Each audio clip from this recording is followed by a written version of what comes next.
Reverse psychology is often misunderstood as a trick to control or manipulate others. But when viewed through a mature psychological and Stoic lens, it becomes less about influencing people against their will and more about understanding human behavior, resistance, autonomy, and the natural tendency of the mind to protect its sense of freedom. Because at its core, reverse psychology is not a weapon but a mirror that reflects how humans respond when they feel pressured, judged, or controlled. And the Stoics would argue that true wisdom lies not in using such knowledge to gain advantage over others, but in using it to communicate more effectively, reduce conflict, and cultivate self-mastery. Human beings are naturally resistant to force, even subtle force, and when someone feels pushed, corrected, or directed too strongly, their instinctive reaction is often to push back, not because the suggestion is wrong, but because autonomy feels threatened.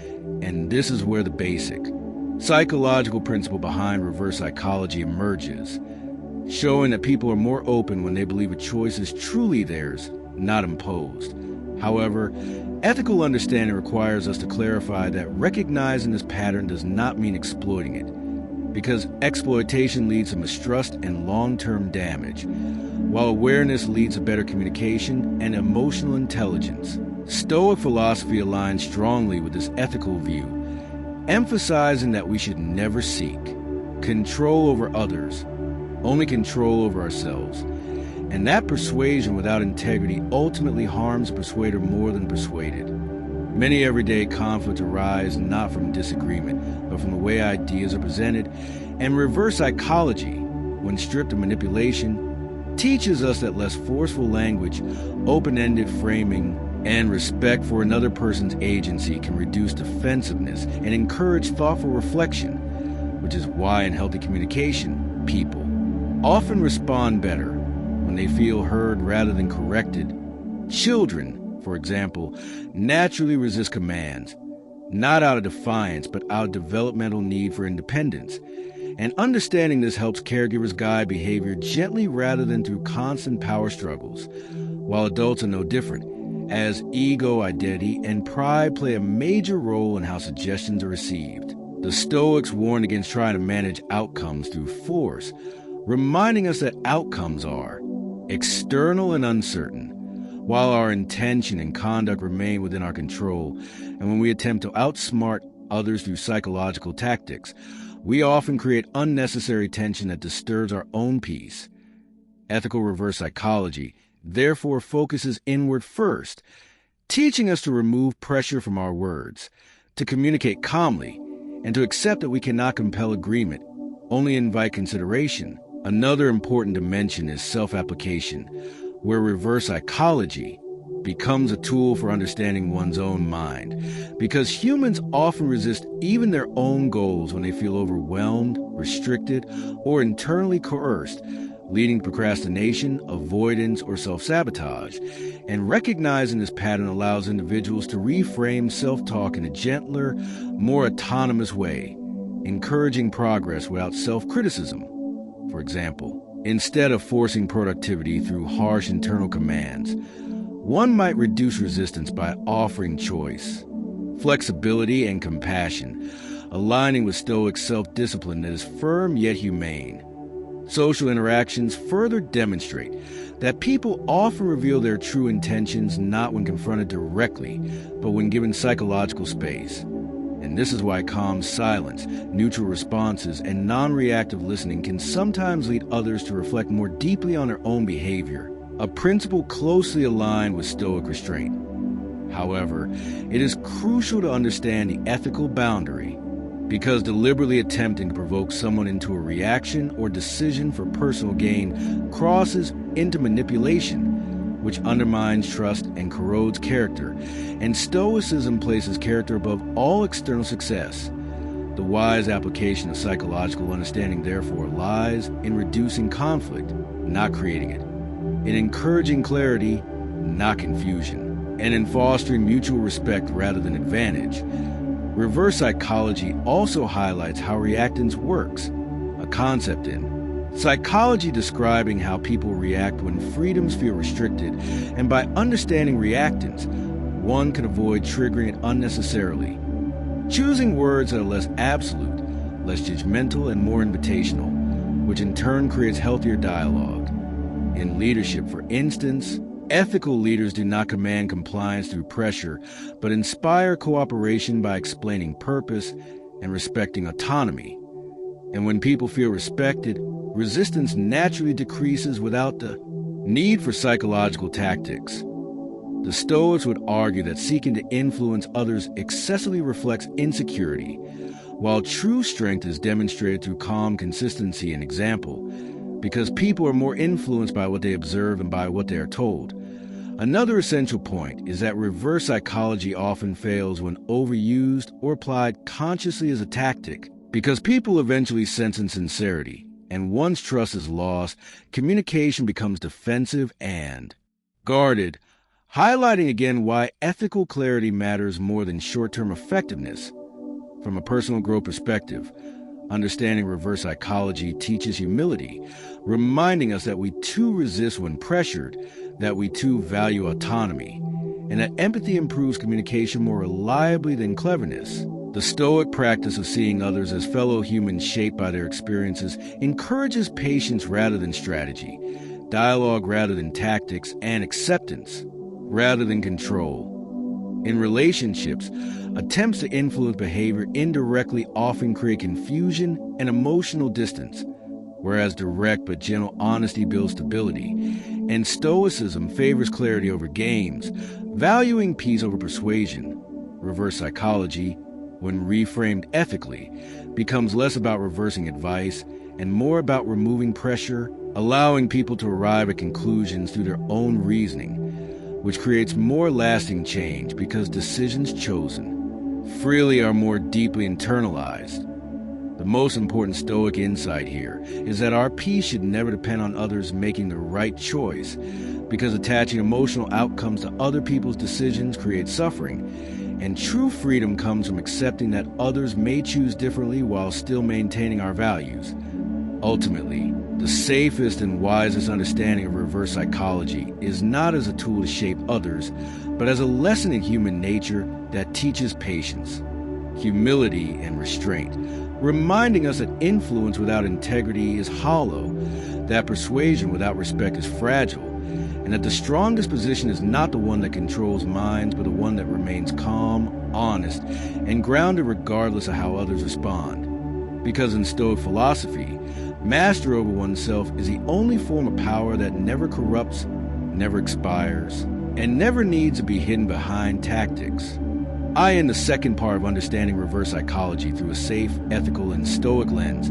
The focus moves away from external influence and toward inner awareness, emotional regulation, and responsible communication. Because once we understand that human resistance often arises from perceived loss of freedom, the most important lesson is not how to use this knowledge on others, but how to avoid triggering unnecessary resistance in ourselves and in everyday interactions as Stoic.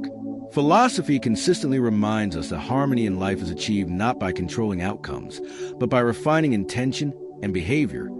Many conflicts escalate simply because people feel unheard, judged, or cornered, and reverse psychology, when ethically reframed, teaches that removing pressure, urgency, and emotional charge from communication often leads to clearer thinking and calmer responses, allowing dialogue to replace defensiveness.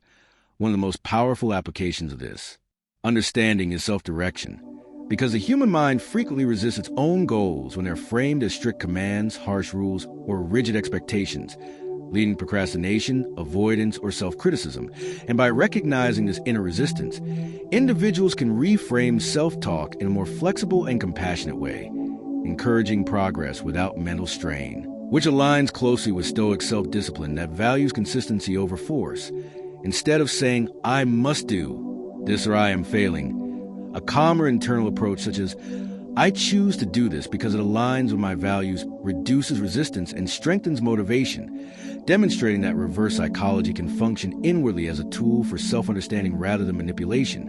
In social relationships, ethical awareness of reverse psychology helps us avoid power struggles by choosing language that respects autonomy, such as offering options instead of ultimatums, asking reflective questions, instead of issuing judgments, and allowing silence instead of demanding immediate responses.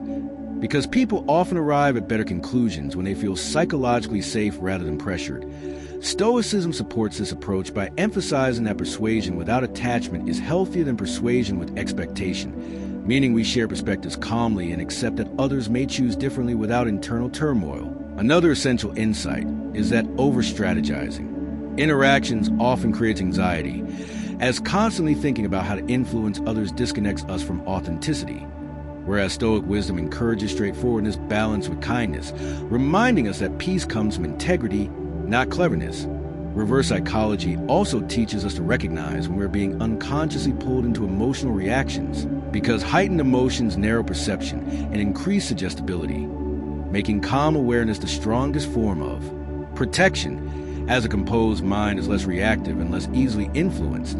By practicing emotional regulation, such as pausing before responding, breathing consciously, and observing thoughts without immediate action, individuals create mental space that prevents impulsive decisions, a core Stoic practice that aligns with modern psychological understanding. Another key element in this phase is learning to let go of the desire to win conversations, because the need to be right often fuels resistance on both sides, while choosing understanding over victory dissolves tension and promotes mutual respect. In leadership, parenting, and teamwork, ethical application of psychological insight means creating environments where people feel trusted rather than controlled, because trust reduces resistance naturally, making indirect tactics unnecessary. The Stoics would argue that if influence requires deception, it is already misaligned with virtue, and that long-term stability is built through example, patience, and consistency rather than psychological maneuvering. Self-reflection remains central, as individuals must examine whether their desire to influence others comes from fear, insecurity, or need for validation, because unmet inner needs often drive subtle manipulation, while inner stability removes the urge to control external behavior. Another subtle but important realization is that reverse psychology loses effectiveness when treated as a conscious technique, because authenticity cannot be faked indefinitely, and people sense incongruence even if they cannot articulate it, reinforcing the idea that clarity and honesty are more sustainable than strategy. Stoicism also teaches acceptance of human imperfection, reminding us that not every disagreement requires resolution, not every misunderstanding requires correction, and not every behavior requires response. And by choosing selective engagement, we preserve mental energy and emotional balance. Ethical maturity involves knowing when to speak, when to listen, and when to remain silent, because silence can create reflection without manipulation when it is free of expectation, applying this understanding to personal growth. Individuals learn to design habits, routines, and goals that invite participation rather than enforce compliance, making growth feel aligned rather than forced, which increases consistency over time. The role of patience cannot be overstated, as meaningful change in behavior, our own or others, rarely occurs instantly, and accepting this reduces frustration and impulsive action. Stoic patience is not passive waiting but calm endurance guided by reason, allowing progress without emotional exhaustion. Another advanced insight is recognizing that some people resist not because of the message, but because of timing, emotional state, or past experiences. And ethical awareness teaches us to respect these factors rather than push harder, as pushing often deepens resistance. Reverse psychology, when understood wisely, highlights that people value dignity as much as logic, and preserving dignity in communication strengthens relationships more than persuasion ever could. Ultimately, this second phase reveals that the safest and most powerful application of psychological insight lies in self-mastery, emotional intelligence, and respectful communication, not in influencing outcomes, but in aligning actions with values. Because the Stoic ideal is not to bend others to our will, but to remain steady regardless of how others choose. And when this steadiness becomes a habit, interactions naturally become calmer, clearer, and less reactive, reducing the need for tactics altogether. In this way, reverse psychology transforms from a misunderstood concept into a lesson about freedom, respect, and restraint, reminding us that the highest form of influence is presence without pressure, clarity without coercion, and strength without force, allowing us to live and communicate in a way that protects both our peace and our character over the long term.